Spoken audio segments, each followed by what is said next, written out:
Welcome to Big Blend Radio's Travel with Terri podcast, featuring Terri Guthrie, a Dallas, Texas-based travel journalist who loves to talk about luxury family vacations, regional food and culture, national parks, historic attractions, and so much more. So welcome, everyone. You know, Terri is here on Big Blend Radio's Travel with Terri podcast every Tuesday.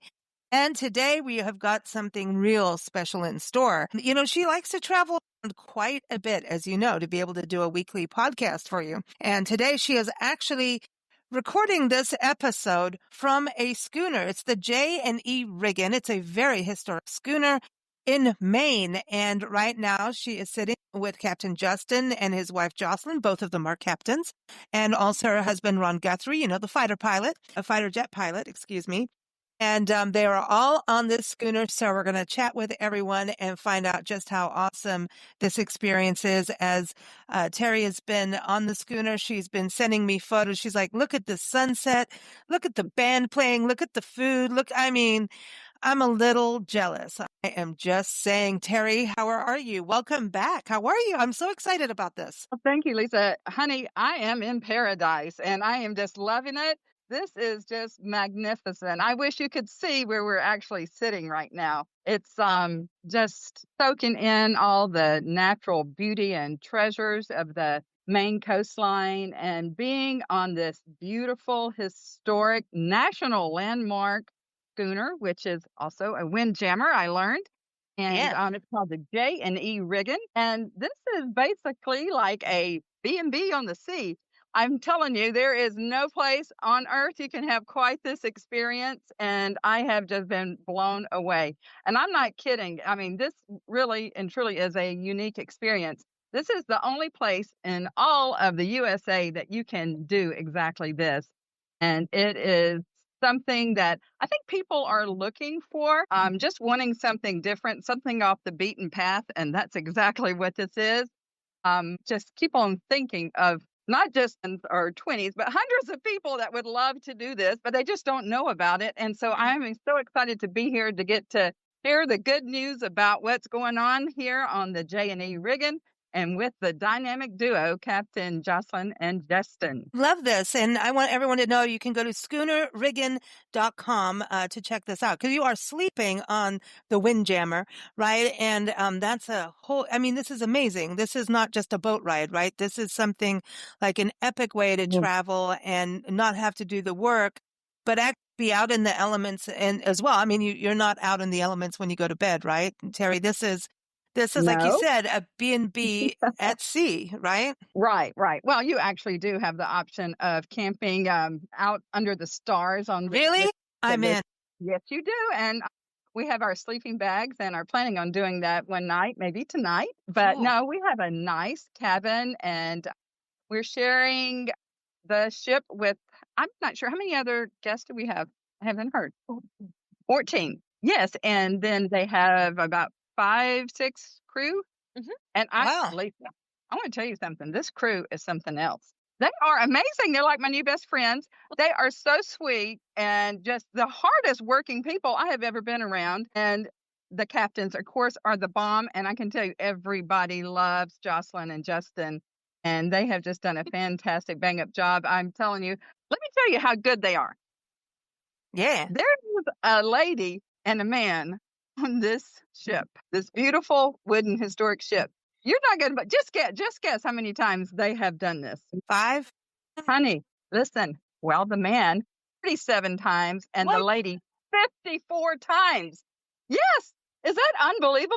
That is amazing. That is absolutely cool. Well, this means that there's something really special about it, because it looks like the food is to die for. And do you have that fresh air off the coast? And then, like you're saying, camp under the stars. Are the nights, I mean, the sunrise sunsets are epic from the photos you sent in. But the stars at night, when you are able to experience that, have you had that where you just look up and you're like, wow, I'm not in Dallas anymore? No, I'm not seeing the city lights. I'm seeing God's lights. And I'm telling you, last night we had an orange moon that watched to rise up out of the water and the landscape, and everybody was taking pictures. It was so beautiful. And There is just nothing quite like this vacation because it is really, truly a way to get away, to recharge, refuel, refresh. This is it. And that's why I think they have so many repeat guests. And, I named those two that have been here like incredibly long time, but there's so many others that have been here, 20 um, times, 10 times. And let me tell you, they name them the Riggin Relics. That's what they have.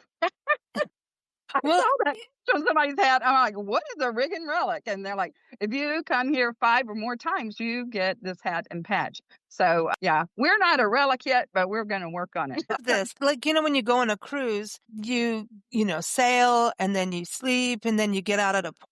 Is that what's happening too, Terri, as you travel? Yes.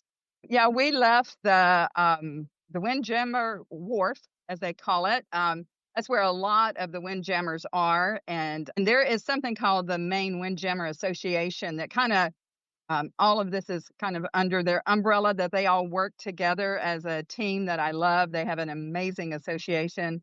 And we left from there yesterday, and I mean, not yesterday, but on Sunday. And there's really no exact set itinerary, as Captain Justin says, is just where the wind takes us.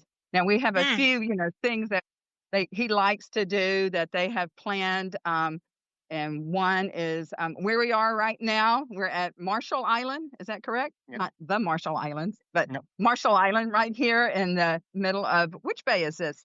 Could be Toothaker Bay off of Swans Island. Toothaker's Bay. And this is just one of the many, many bays here. And we're pulled up here. We're going to have a lobster bake. I'm so excited. I even have my lobster sweater on. And I have a whole box of lobsters floating in the water behind me there that they don't know what they're going to be eating tonight. But anyway, we're going to have this incredible, just epic, quintessential Maine experience with the lobster bake here at Marshall Island. And I'm super, super excited about that because one thing, I love lobster, but I've always wanted to do this like real authentic experience, have that. And then like last night, my gosh, we'll have to talk to you more about that. I don't want to dominate the podcast, but I have to tell you, they have this thing once a year, and that's what our particular cruise is, which, by the way, they have numerous different type of cruise and themes, I guess you would call them, sailing adventures and experiences. But last night we had the wooden boat rendezvous. And Lisa, okay, that's where you saw those cool singers, those old-timey singers that I sent you some pictures and videos. Sea shanties. Okay. Yes. And I'm telling you, I don't know. I told him, I said, y'all are just making me so happy. It's like happy music. It just fills your soul. And I guess all of this, the entire experience, is good for the soul. People need to come here. I'm not kidding you, just to, like I said, really recharge and just get better and better at wanting to have this like unique vacation experience. This is where you can have it. But the wooden boat rendezvous. Well, let me let Captain Justin tell you a little bit about that, because this is something that we have never seen or experienced in our life. Ron and I both, we just kept on saying, it's so cool. This is unbelievable. Only place in the world you can do this. So I'm gonna hand it over to Captain Justin. Hi, Captain Justin. How are you doing? I'm doing well. How about yourself? Good, good. So glad you can be on the podcast here. But yeah, so what is this? I want to hear about the rendezvous, and then I know we all want to hear a little history about the Riggin. Absolutely. I'll start with what the Windjammer Rendezvous is. So it's a gathering of all the historic windjammers here in the mid-coast of Maine. All of us that are part of the Maine Windjammer Association, we all sail over to Brooklyn, Maine, which is home of the one and only Wooden Boat Building School, which is also home to Wooden Boat Magazine, the famous publication. And we throw a giant tall ship party. We get all 8 member vessels tied up together out in the middle of the harbor, which we only do once or twice a year, once in the beginning of the season as like a season kickoff party, basically. And once at the end as like the perfect little bookend to an incredible summer. So we get these 8 schooners, wrapped it up together, have a band that is going from boat to boat, like you saw, singing shanties and folk music from the area. Guests are able to roam from vessel to vessel and learn about the history of the boat, talk to the captains, talk to the other guests, and really just, it's the most incredible venue on the water that you can find up here in Maine. This is amazing. I mean, when you look at a schooner, right, or a windjammer, it's a little different, isn't it? I mean, when we think about sailing, cruising, it's not quite a ship, or is it a ship? Like, what is it in regard to? Is it a yacht? What is this? What is a schooner for some of us who are unfamiliar with all these terms? Oh my Lord. So I mean, I could do a whole podcast just on this. Wow. I'll try and trim it down as much as I can. So when we say schooner, we're referring to a boat that has two or more masts, the forward mast in the boat being the shorter out of the two. And the schooner is just a term to describe the configuration of the sails. It's kind of like describing like a car, whether it's a sedan, a coupe, or a pickup, essentially. And then as far as like the term windjamming is concerned, that describes our job, what we do. Windjammers are these historic schooners or ketches. We do have a ketch in the fleet up here that take guests out on overnight excursions off the coast of Maine here. So when you hear windjammer, that's what we're doing. It's a job description, essentially. Okay. Now, the schooner Riggin. So this was actually built by Charles Riggin, right? And this was used for work. Now it's in the world of hospitality and travel, but this was actually part like oyster harvesting, right? Absolutely. So the Riggin here was, like you said, built by Charles Riggin back in 1927. Wow. Wow, it's almost a centennial. What's happening? Yeah, we're getting up. Oh. But so Charles had two sons, Jacob and Edward, which he loved so much he decided to name his beautiful brand new oyster schooner after them. That's where the J&E and the J&E Riggin comes from. And yeah, she was a extremely successful oyster dredge vessel down in the Delaware Bay, which is where she originally started sailing. Yeah. Wow. So now she's had she's had different owners, and she's also been just really taken care of, right? And now, she started as a windjammer in 1977. I'm just looking at this. Is she still owned by Dave and Sue Allen, or No. do you both own it now? So Jocelyn and myself, we own the boat now. She's gone through, we're the third owners to have her in the hospitality industry up here in Maine. Dave and Sue were the ones that found out about the Riggin here. She was sitting on a mooring and just south of Cape Cod, and they had heard rumors about this beautiful oyster schooner just kind of doing nothing down there. So they drove down to Cape Cod, took one look at her and said, that is a beautiful boat. She'd make an excellent windjammer. And they purchased her right on the spot. That day, towed her right up to Rockland, Maine, which is still her home port. They hauled her out of the water and did a 2-year rebuild and restoration on the boat. And when they were done in 1977, they had this beautiful ship. They turned her back. Yeah, they gave her back her mast, her sails. They built out the rooms on board and really did a fantastic job. They then went on to sail the boat for 20 years. It was until selling it to the next couple, John Finger and Ann Maley, who I came up sailing under when I was just 13. But they went on to sail me for years until Jocelyn and myself came along and gave them a nudge and said, "Hey, we want to do this too." This is so cool. But you've been doing this since you were 13, so this is in your body. Like you're a true Mainer. I'm just gonna say, yeah, you're a windjamming Mainer. And now I'm reading all the specs of this wonderful vessel, and I'm seeing that it's also bald-headed.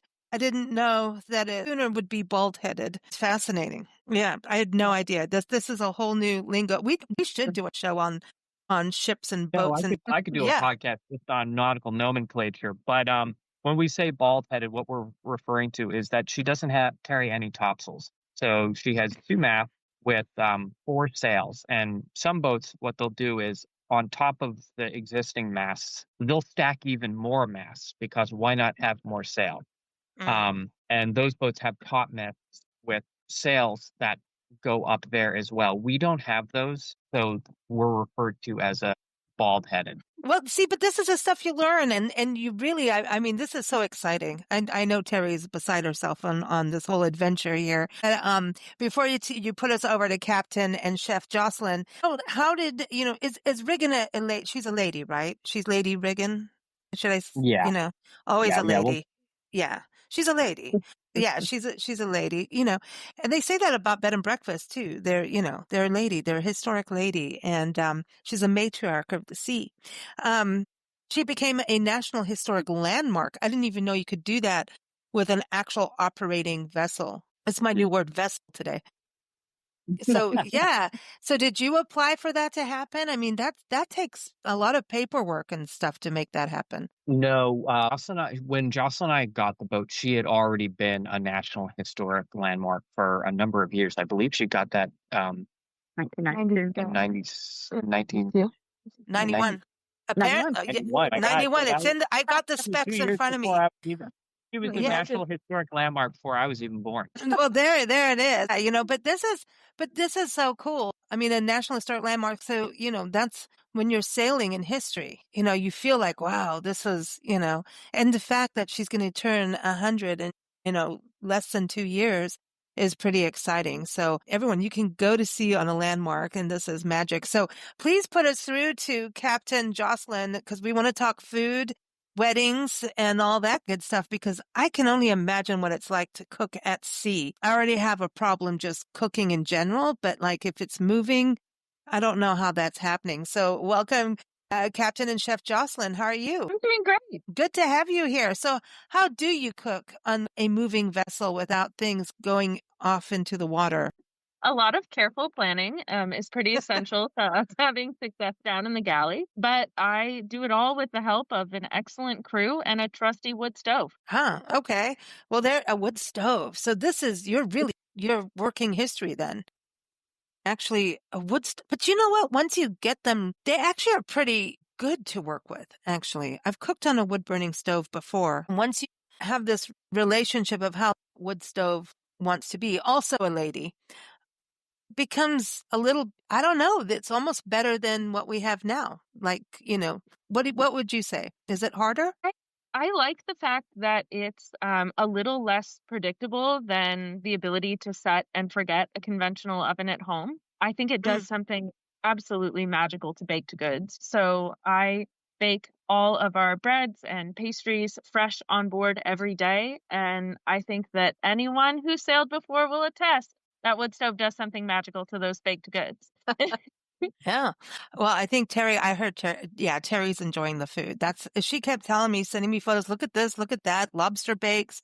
So, one thing I was reading also, that it sounds like that what you're doing with the food is that, number one, you are sailing on a National Historic Landmark, right? So you're keeping history, and that's something very sustainable and cool. I love that, because I just hate destruction of historic buildings and vessels and anything like that. I think if we can honor their history and their life, we're learning something, and it just is this huge experience. And then, hey, a wood burning stove. I was also reading that your food, you're sourcing locally, right? So you're working, because you're moving, are you working with farms and, as you move, or do you do that all before or the lady Riggin? That's a great question. It's a pretty good mix of both. So Justin and I, when we started out, Justin and I are both travelers ourselves, and we really wanted to make sure that if we were going to bring people to experience our home, we wanted them to do it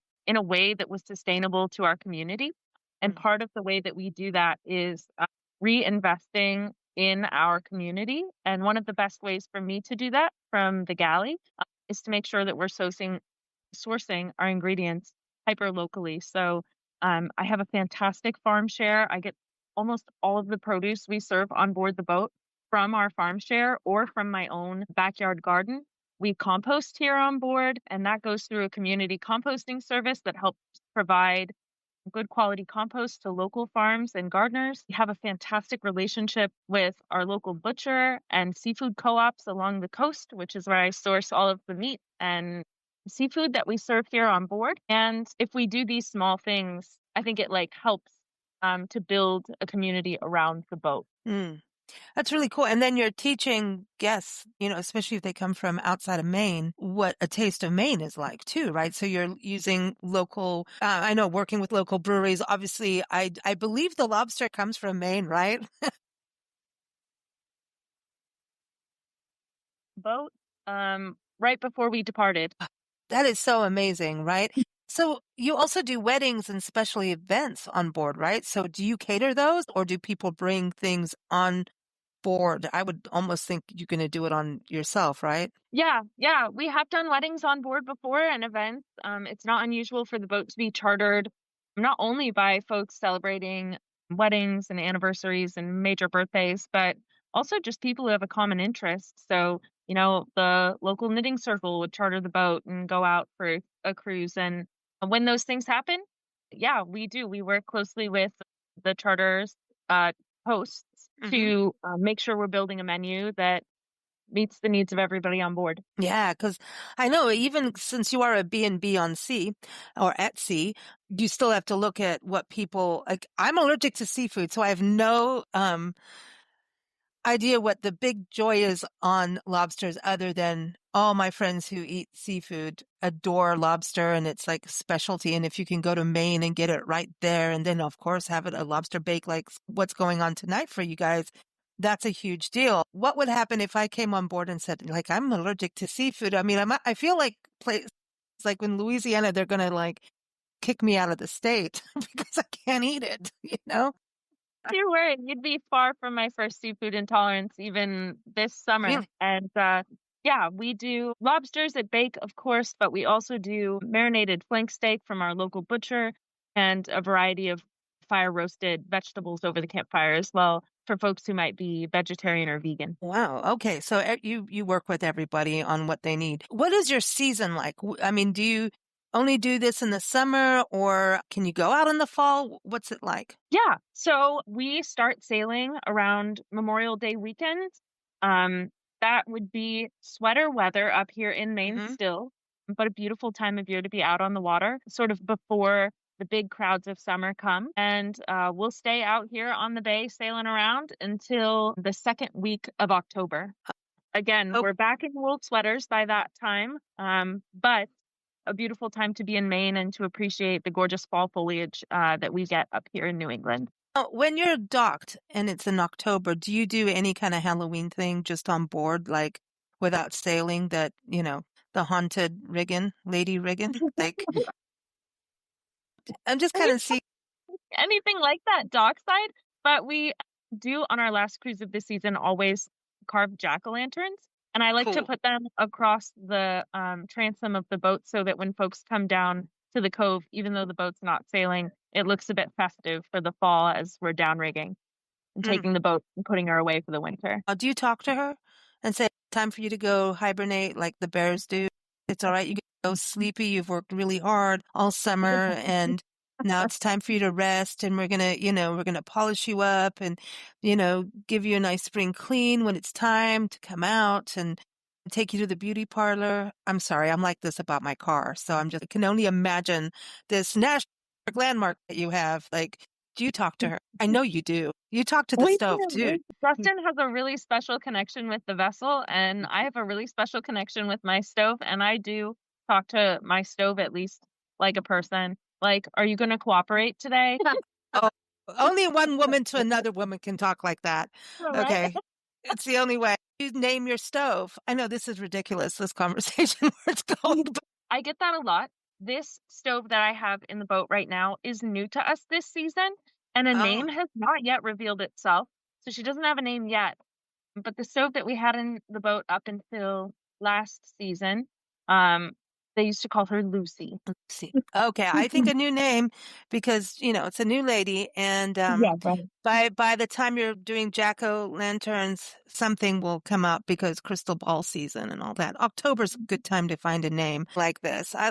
So much fun. Tell us a little bit about the quarters, what people can expect for overnighting. Because, being able to camp under the stars, to me, I'm in 100%, even if it's cold. Yeah, our cabins, I would describe them as quaint and cozy. They accommodate 2 or 3 guests at a time. Some folks prefer to come on their own and to occupy a cabin for 2 people by themselves. And sometimes when folks come on their own, they choose to share that space with someone else and make a new Okay. friend. Yeah. The cabins are comfortable though. Nice Mm, plushy duvets down there. Everybody has their own sink in their own cabin. cool. Okay. You can go, pee pee like you do have toilets and everything on board for people, making sure what people are thinking, for these things. It's so, yeah. We do have 2 bathrooms on board. They're at deck level. So the cabins are below and the heads are up on deck. We have 2 heads on board and a hot freshwater shower in one of those heads. You got 2 heads on board, even though it's a bald boat. I love it. Well, Fancy marine talk for bathrooms. Yep. I love this. We should really do like a show called Sailor Talk. I think so. And I'm already allowed in there because I have a whole other side of Sailor Talk that I'm not allowed to say on podcasts. But I'd fit in on that. But you guys can fix me on all that. But let's go back to Terri. I want to touch base with her and see how comfortable it is as a traveler, how she feels for travelers coming on board, that kind of thing. So Terri, I'm hungry suddenly. How are you feeling food wise? What's your favorite meal so far? Like thing that you've had? The breakfast looked amazing, and just I don't know, everything looks so fresh and vibrant. And sea air does that to us. Sea air just invigorates everything. There's nothing. Walk on the beach or sail around, and I don't know. And so the food must be.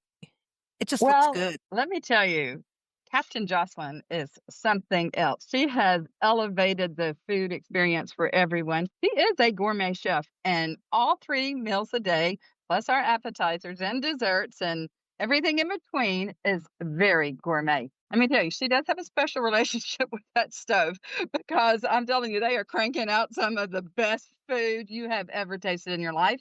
And if I've heard it once, I've heard it 10 times since I've been here. Everybody's like, oh my gosh, we're going to have such food withdrawals when we go back home. Oh, And I've had to tell Ron, do not expect me to cook like Jocelyn. all right. It ain't So, gonna I mean, happen. and you know what? And it's hard to get things out on time for guests, and you're moving. I mean, Nancy and I did that Yeah. stint where we played bed and breakfast innkeepers for a while, and we had to serve everybody at a certain time, like up to 10 people. And I had to keep the doors closed. And it was this Victorian bed and breakfast, and it's a little kitchen. You might as well put it on a schooner, actually. But it's because of Victorian, its history. And I had to close those doors because Nancy had some sailor talk. So we could have been on the sea. And Yeah. because to get it all done and in the small quarters, and then people were changing what they wanted to eat last second, which, I don't know how many emails were sent out to them, like a lot, over 3, I know minimum 3, saying, do you have any special diets and all that? But Yes, they do that also here, Lisa. yeah, Yeah, they check with us. And, there are some gluten-free people that have those sure. dietary needs. And they just are very accommodating with everything. And I'm telling you, Jocelyn and Justin are like fine oil machines. This runs so well, so perfectly. This is not their first rodeo, and they have got it down. And even the food, obviously it's got to be a challenge every meal because it is close quarters and she is preparing for a lot of people. But she just does such an excellent job. And I'm always amazed that she's not just frazzled afterward because I think my hair would be standing on end and I'd be sweating like a pig. She is, she just comes out just refreshed and Man, very. my Oh, and sailor talk would be at its height, it'd yeah. be a lot of mumbling Well, under if the she breath. does And that, we have not heard it. I have to tell you. Yeah, I think mine probably would be too. Let me tell you something, a little extra touch that she does that I love. But before each meal, they ring the dinner bell, which of course you're going to have on cool. a ship. And I love that. And then everyone gathers and she gives us a great explanation of not only what we're going to eat, but where it's from. So I know she made like this little raspberry sauce that we had on our fresh oysters on the half shell the other night. Those raspberries were actually from her garden. And so she tells us in-depth description about everything, which I have to say, as much as I've traveled, I've never had anybody do that, Jocelyn. And I love it. And I think everyone else does too. And I think it just makes everything even taste better. I think So you need to good. steal a recipe, but that's going to be different because it's on a wood burning stove. So I don't know. I feel, Yes, this is, I I love haven't it. thought about it. Yes, I Who, have. I thought that would who, be great in one of the articles, yeah, in the I'm just marketing saying, articles. yep, Yeah. a little, we need a Chef Jocelyn, recipe. Yes. Wanted to ask you, when you think about people booking this experience, who would you say is the ideal guest on this wonderful Lady Riggin? Well, I think that first it's got to be someone with at least a little sense of adventure Yeah. because this is not you're not going to have this pampered luxury resort type of experience, which is fine, but this is something very different and you are living the life and treated very well. And you just, the whole thing is just could not be any cooler. I'm telling you. And then of course they have this, well, it's not even $1 million view. It's $1 trillion view. I mean, this beautiful Maine coastline that we're just seeing miles, hundreds of miles of is just, it's priceless. It's absolutely priceless. So you can't put a price on this really, but the people that I think would like this the most is, well, we met a lot actually last night at the wooden boat rendezvous. That was fun. There's people from all over the United States here and even met another Texan. But I'm telling you that it seems to be adults of all ages. And I know that they actually have times that they really cater more of their trips, maybe even for children as well.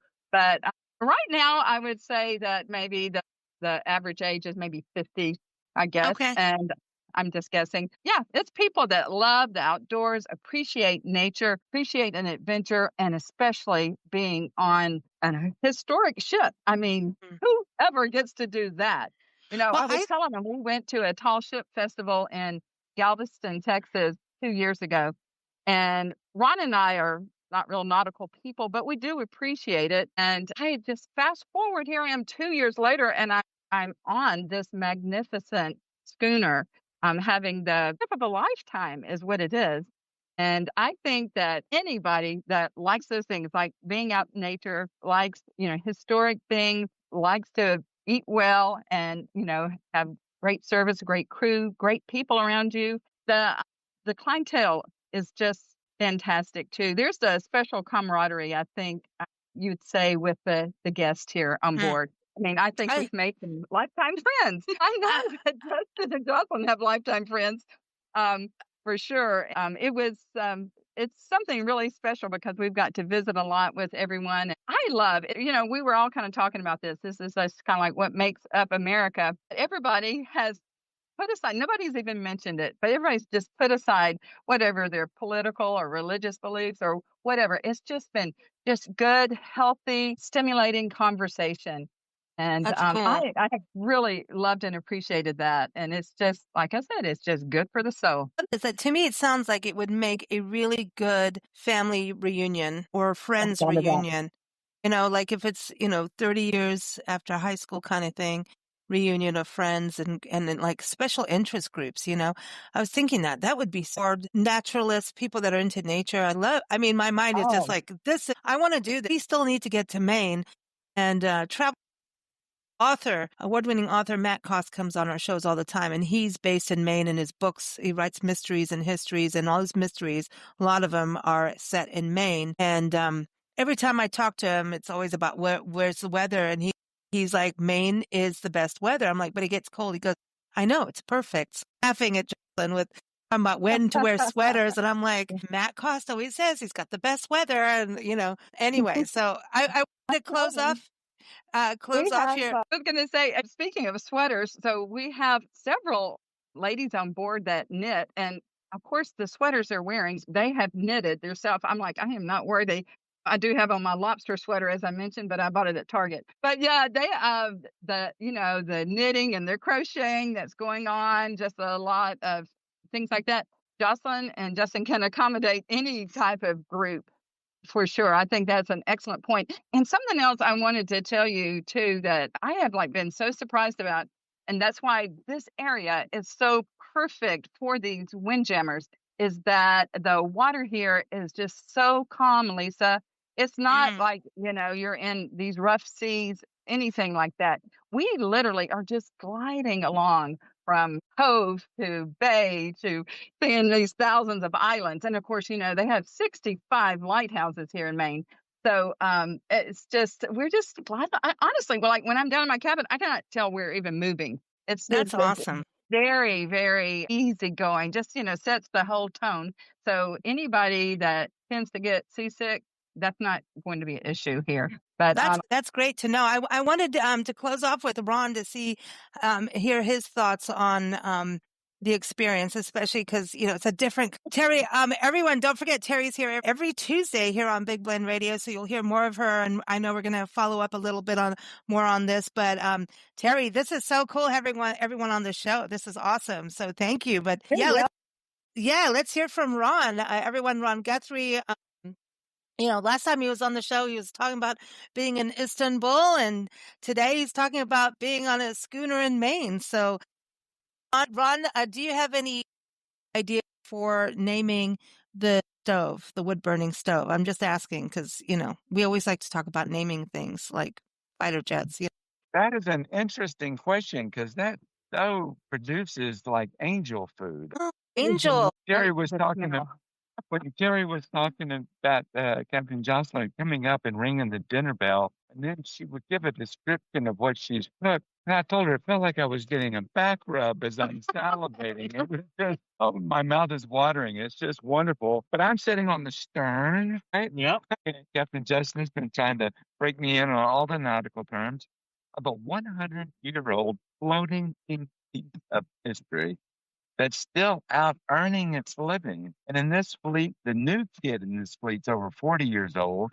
And this is a middle-aged boat in this fleet. This is a historic fleet. Old ships are over 150 years old, and they're still out there earning a living, making their way for a guest to experience this beautiful scenery that we're seeing. And I'm sitting on the stern of a boat right now looking at this gorgeous harbors, unspoiled coastlines. If we were explorers years and years ago on a wooden sailing vessel, this is what it would look like.